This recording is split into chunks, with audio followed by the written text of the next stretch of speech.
مسكينة طبعا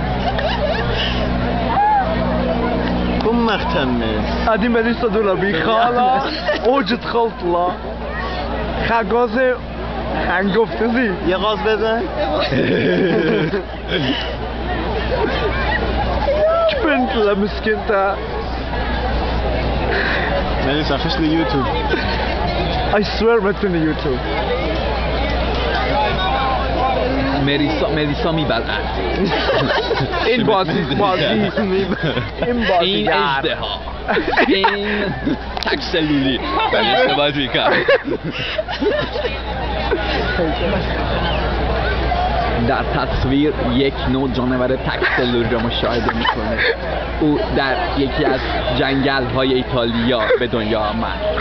از همان ابتدا عشق به خوردن غذا به سبک مغول را در فکر میپروراند. غذا را نمیخورد بلکه میبلید با این شماره با ما تماس بگیرید، سبز زندگی کنید و ریسایکل کنید.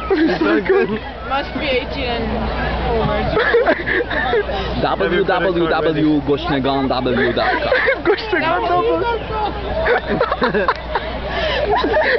سایکلم تازه پلوت او راست میگوید. گوینده این فیلم نرگال علیرضا شترپرور. شترپرور علی رضا. حالا آیدی کارت پارک خوره؟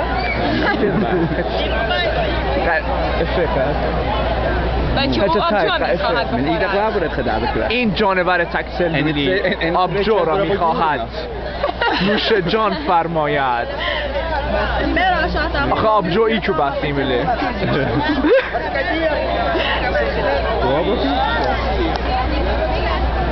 جانور تکسلولی تکست میکند. این هم یک جانور تکسلولی دیگر. سلول نتلهج